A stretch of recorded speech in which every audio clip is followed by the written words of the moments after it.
Hi, welcome to my channel. This is the Mental Wellness channel with Waihiga. If you're new here, I hope that you stick around and take a listen to what I have to share. Today, I want to talk about the advice I'm going to give to parents, loved ones of an alcoholic or an addict. Before I get into that, kindly like, subscribe, and share this video. I get a lot of questions from the parents, the family members, brothers, sisters, loved ones of the alcoholic or the addict. And I understand where you are coming from. I'm an alcoholic myself. I am in recovery. And oftentimes I feel so badly for you guys because you want your person to get sober. You want them to be happy. Obviously, you want to save them from this disease of alcoholism, from this disease of addiction. But what you realize or don't fail to realize is that you can't. You can't save them. You can't do the work for them.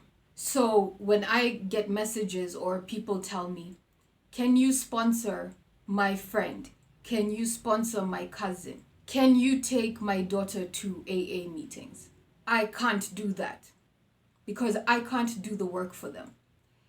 Your person has to take responsibility for their drinking. And that is an inside job. So let me explain in this video what I mean by all of this. You have to understand that you can't get anybody sober. Often, a family member will come up to me because they've come across my channel or they've seen my story somewhere.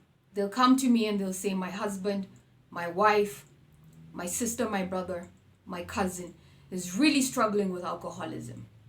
And I'll say, okay, let me talk to them. I'll talk to the person, and immediately I can tell whether the person is ready. And by ready, I mean if they've hit a rock bottom. I'll use myself as an example. I went to my first AA meeting in 2015. A friend, or rather a drinking buddy, told me to take her to a meeting. And so I did.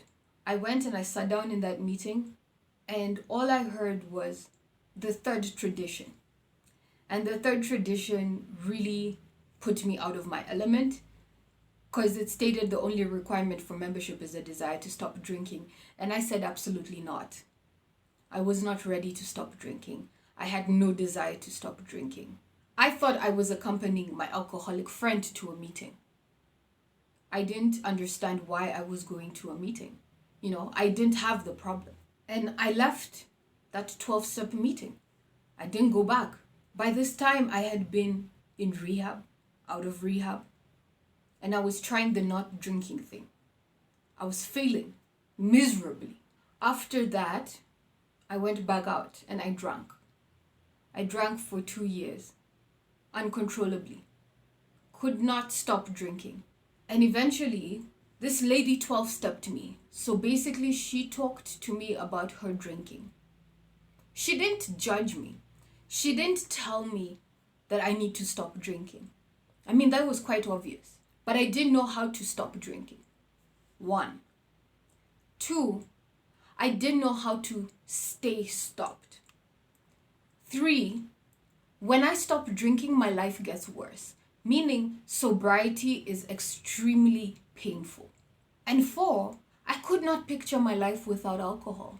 I was that dependent upon alcohol.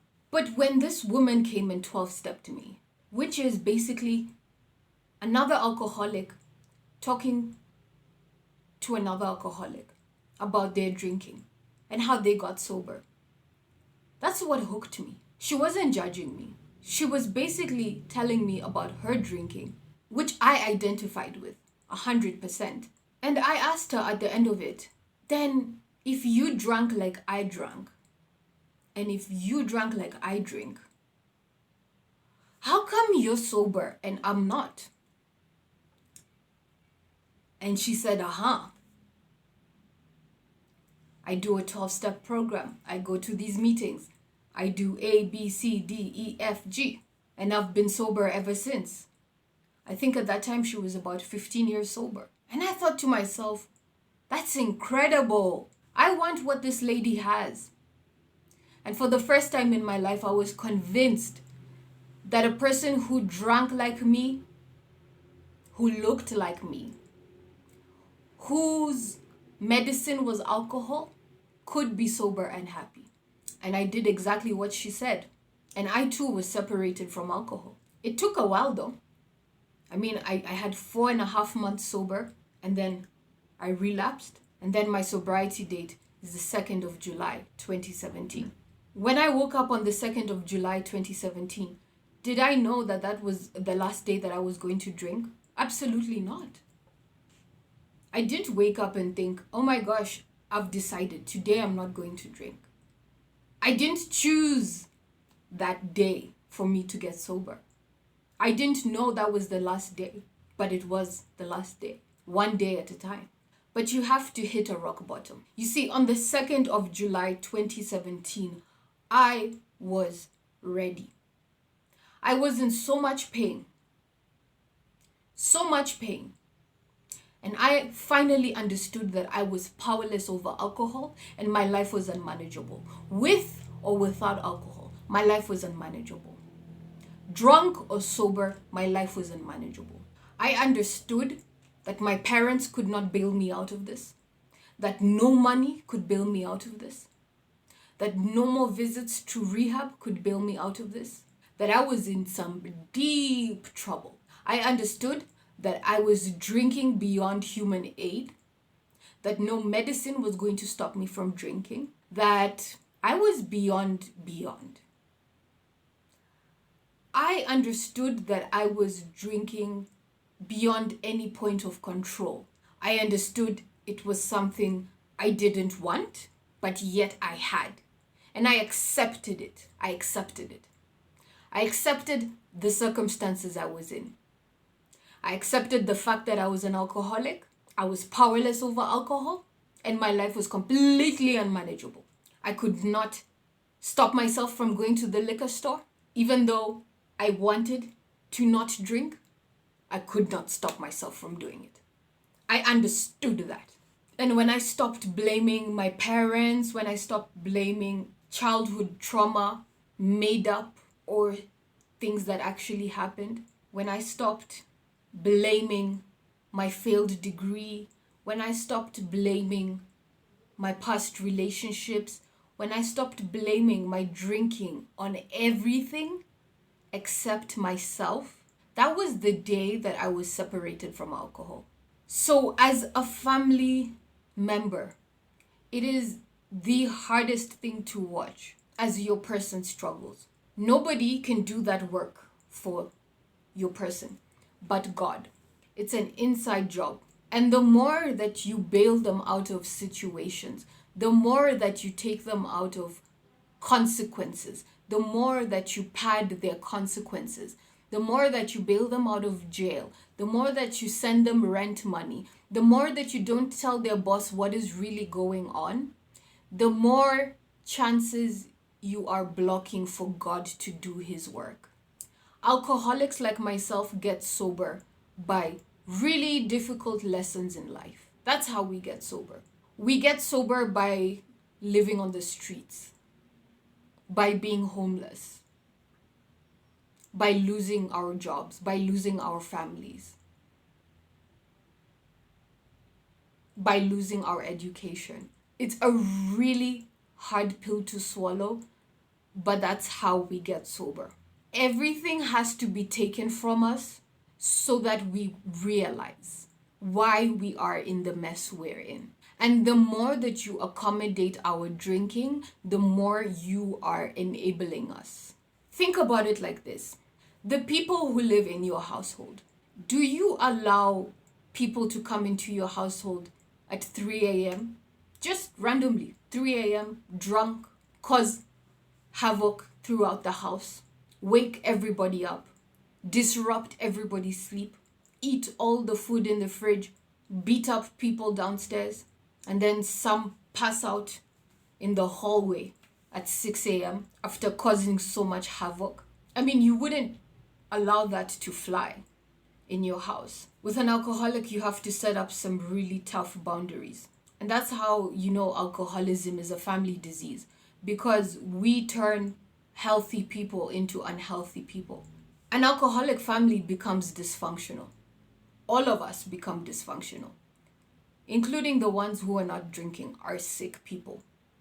Because you're putting up with behavior that is not normal. You should not be opening your door, your house, to a drunkard at 3 a.m. in the morning who's going to come in and disrupt everything. But because of love and because of emotional attachment and also because of the emotional manipulation that we use, we are codependent on each other in the worst way. And you, as a family member, will slowly die with an alcoholic if you do not set up strong boundaries. I am very serious. I'm not making this video to be funny. I'm not making this video to be mean. I'm making this video as a reality.